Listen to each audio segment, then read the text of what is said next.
जय श्री कृष्ण। गीतांक 92 श्रीमद् भागवत गीता चौथा अध्याय श्लोक 4.13 और 4.14 कर्मों की दिव्यता का विशेष वर्णन। प्रस्तुति योगी अंश रमेश चंद्र भार्गव। प्रिय धर्म प्रेमियों, पिछले अंक यानी गीतांक 91 में श्लोक क्रमांक 4.12 के अंतर्गत हमने यह जाना कि भगवान का आश्रय एकदम सरल और सुगम होने के बाद भी लोग भगवान का आश्रय क्यों नहीं लेते हैं। इसके बाद श्लोक क्रमांक 4.13 और 4.14 इन दो श्लोकों में भगवान अपने कर्मों की दिव्यता का विशेष वर्णन करते हैं। आइए जानते हैं। श्लोक 4.13 चातुर्वर्ण्यम मया सृष्टम गुणकर्म विभागशः तस्य कर्तारं पिमां विद्धि अकर्तारम् अव्ययम्। श्लोक 4.14 न माम कर्माणि लिम्पन्ति न मे कर्मफले स्पृहा इति मां यो भी जानाति कर्मभिर्नस्य बध्यते। अर्थात मेरे द्वारा गुणों और कर्मों के अनुसार विभाग पूर्वक चारों वर्णों की रचना की गई है। संपूर्ण सृष्टि रचना का कर्ता होने पर भी मुझ अव्यय रमेश्वर को तू अकर्ता जान। कारण कि कर्मों के फल में मेरी स्पृहा नहीं है, इसलिए कर्म मुझे लिप्त नहीं करते। इस प्रकार जो मुझे तत्व से जान लेता है वह भी कर्मों से नहीं बंधता। संयुक्त स्वाध्याय मनन चातुर्वर्ण्यम मया सृष्टम गुण कर्म विभागशः। अर्थात पूर्व जन्मों में किए गए कर्मों के अनुसार सत्व, रज और तम इन तीनों गुणों में न्यूनाधिकता रहती है। सृष्टि रचना के समय उन गुणों और कर्मों के अनुसार भगवान ब्राह्मण, क्षत्रिय, वैश्य और शूद्र इन चारों वर्णों की रचना करते हैं। भगवान मनुष्य के अलावा देव, पितर, तिर्यक आदि दूसरी योनियों की रचना भी गुणों और कर्मों के अनुसार ही करते हैं। इसमें भगवान की किंचित मात्र भी विषमता नहीं है। चातुर्वर्ण्यम पद प्राणी मात्र का उपलक्षण है। इसका तात्पर्य यह है कि खाली मनुष्य ही चार प्रकार के नहीं होते, अपितु पशु, पक्षी, वृक्ष आदि भी चार प्रकार के होते हैं। जैसे पक्षियों में कबूतर आदि ब्राह्मण, बाज आदि क्षत्रिय, चील आदि वैश्य और कौआ आदि शूद्र पक्षी हैं। इसी प्रकार वृक्षों में पीपल आदि ब्राह्मण, नीम आदि क्षत्रिय, इमली आदि वैश्य और बबूल यानी कीकर आदि शूद्र वृक्ष हैं। परंतु यहाँ चातुर्वर्ण्यम पद से मनुष्यों को ही लेना चाहिए, क्योंकि वर्ण विभाग को सिर्फ मनुष्य ही समझ सकते हैं और उसके अनुसार कर्म कर सकते हैं। यह अधिकार सिर्फ मनुष्य को ही प्राप्त है। चारों वर्णों की रचना मैंने ही की है।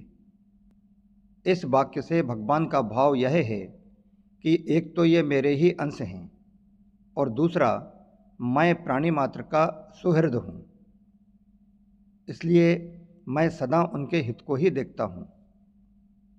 इसके विपरीत ना तो ये चारों वर्ण देवता के अंश हैं और ना ही देवता लोग सबसे सुहृद ही हैं। सबसे सुहृद तो सिर्फ मैं ही हूँ। इसलिए मनुष्य को चाहिए कि वह अपने वर्ण के अनुसार समस्त कर्तव्य कर्मों से मेरी ही पूजन करे। गीता 18/46 तस्य कर्तारं पिमां विद्य अकर्तारम् अव्ययम्। यहाँ अकर्तारम पद कर्म करते हुए भी कर्तृताभिमान का अभाव बताने के लिए आया है। सृष्टि की रचना, पालन, संहार आदि संपूर्ण कर्मों को करते हुए भी भगवान उन कर्मों से सर्वथा अतीत और निर्लिप्त ही रहते हैं। मिट्टी से बने पात्र में मिट्टी उपादान कारण है और कुम्हार निमित्त कारण है, अर्थात यहाँ ये दोनों अलग अलग हैं। जबकि सृष्टि रचना में भगवान ही उपादान कारण हैं और वे ही निमित्त कारण हैं, अर्थात यहाँ ये दोनों एक हैं। मिट्टी से पात्र बनाने में मिट्टी भी व्यय होती है और कुम्हार की शक्ति भी खर्च होती है, परंतु सृष्टि रचना में भगवान का कुछ भी व्यय नहीं होता, वे ज्यों के त्यों ही रहते हैं, इसलिए उन्हें अव्ययम कहा गया है। जीव भी भगवान का अंश होने से अव्यय ही है। विचार करें कि शरीर आदि सब वस्तुएं संसार की हैं और संसार से ही मिली हैं, अतः उन्हें संसार की ही सेवा में लगा देने से अपना क्या व्यय हुआ। हम तो स्वरूपतः अव्यय ही रहे। इसलिए यदि साधक शरीर, इंद्रियां, मन, बुद्धि, धन, संपत्ति आदि इन मिले हुए सांसारिक पदार्थों को अपना और अपने लिए ना माने तो फिर उसे अपनी अव्ययता का अनुभव हो जाएगा। यहाँ विद्धि पद से भगवान ने अपने कर्मों की दिव्यता को समझने की आज्ञा दी है। कर्म करते हुए भी कर्म, कर्म सामग्री और कर्म फल से अपना कोई संबंध न रहना ही कर्मों की दिव्यता है। न माम कर्माणि लिम्पन्ति न मे कर्मफले स्पृहा। विश्व रचनादि समस्त कर्म करते हुए भी भगवान का उन कर्मों से कुछ भी संबंध नहीं है। उनके कर्मों में विषमता, पक्षपात आदि दोष लेस मात्र भी नहीं है। उनकी कर्मफल में किंचित मात्र भी आसक्ति, ममता या कामना नहीं है।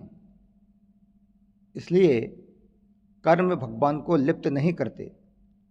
उत्पत्ति और विनाशशील वस्तु मात्र कर्मफल हैं। भगवान कहते हैं कि जैसे मेरी कर्मफल में स्पृहा नहीं है, ऐसे ही तुम्हारी भी कर्मफल में स्पृहा नहीं होनी चाहिए। कर्मफल में स्पृहा न रहने से संपूर्ण कर्म करते हुए भी तुम कर्मों से बंधोगे नहीं। पिछले श्लोक यानी श्लोक क्रमांक 4.13 में भगवान ने बताया कि सृष्टि रचनादि समस्त कर्मों का कर्ता होते हुए भी मैं अकर्ता हूँ, अर्थात मुझमें कर्तृताभिमान नहीं है। और इस श्लोक अर्थात श्लोक क्रमांक 4.14 में भगवान बताते हैं कि कर्मफल में मेरी स्पृहा नहीं है, अर्थात मुझमें भोक्तृताभिमान भी नहीं है। अतः साधक को भी कर्तृताभिमान और भोक्तृताभिमान इन दोनों से रहित होना चाहिए। फलेच्छा का त्याग करके केवल दूसरों के लिए कर्म करने से कर्तृत्व और भोक्तृत्व ये दोनों ही नहीं रहते। कर्तृत्व और भोक्तृत्व ही संसार है, अतः इनके न रहने से मुक्ति स्वतः सिद्ध है। इति माम यो भी जानाति, अर्थात मनुष्य में जब कामनाएं उत्पन्न होती हैं तब उसकी दृष्टि उत्पत्ति एवं विनाशशील पदार्थों पर ही रहती है। अनित्य पदार्थों पर दृष्टि रहने से वह नित्य भगवान को तत्व से नहीं जान सकता। पर कामनाओं के मिटने से जब अंतःकरण शुद्ध हो जाता है तब साधक की भगवान की ओर स्वतः दृष्टि जाती है। भगवान की ओर दृष्टि जाने पर मनुष्य जान जाता है कि भगवान प्राणी मात्र के परम सुहृद हैं, इसलिए उनके द्वारा होने वाली मात्र क्रियाएं प्राणी मात्र के हित के लिए ही होती हैं। भगवान तो जीवों को कर्म बंधन से रहित करने के लिए ही मनुष्य शरीर देते हैं, पर इस बात को न समझने के कारण यह जीव कर्मों से नए नए संबंध मानकर उनसे बंधन उत्पन्न कर लेता है। इसलिए कर्तापन और फलेच्छा न होने पर भी भगवान जीवों पर कृपा करके उन्हें कर्म बंधन से रहित कर उनका उद्धार करने के लिए ही सृष्टि रचना का कार्य करते हैं। यह इस प्रश्न का भी समाधान है कि आखिर भगवान इस सृष्टि की रचना क्यों करते हैं। भगवान को इस तरह जान लेने से मनुष्य भगवान की ओर खिंच जाता है। उमा राम स्वभाव जहि जाना, ताहि भजन तजि भाव न आना। मानस 5:34-2। कर्म भिर्नस बद्धते, अर्थात भगवान के कर्म तो दिव्य हैं ही, संत महात्माओं के कर्म भी दिव्य हो जाते हैं। वास्तव में सिर्फ संत महात्मा ही नहीं, अगर कोई भी मनुष्य चाहे तो वह भी अपने कर्मों को दिव्य बना सकता है। जब कर्मों में मलिनता यानी कामना, ममता, आसक्ति आदि होती है, तब वे कर्म बांधने वाले हो जाते हैं। मलिनता के दूर हो जाने पर जब कर्म दिव्य हो जाते हैं, तब वे उसे नहीं बांधते। इतना ही नहीं, वे कर्म न सिर्फ उस कर्ता को बल्कि उसके अनुसार आचरण करने वाले अन्यान्य लोगों को भी मुक्ति दिलाने वाले हो जाते हैं। अपने कर्मों को दिव्य बनाने का सरल उपाय है संसार से मिली हुई वस्तुओं को अपनी और अपने लिए न मानकर संसार की और संसार के लिए मानते हुए संसार की सेवा में लगा देना। उन पर हमारा कोई आधिपत्य नहीं है। इसी प्रकार जन्म जन्मांतरों से साथ आए सूक्ष्म और कारण शरीर भी परिवर्तनशील और प्रकृति के ही कार्य हैं। इसलिए उनके साथ भी हमारा संबंध नहीं है। वे वस्तुएं भी अपने लिए नहीं हैं, क्योंकि उनके मिलने पर भी और मिले यह इच्छा रहती है।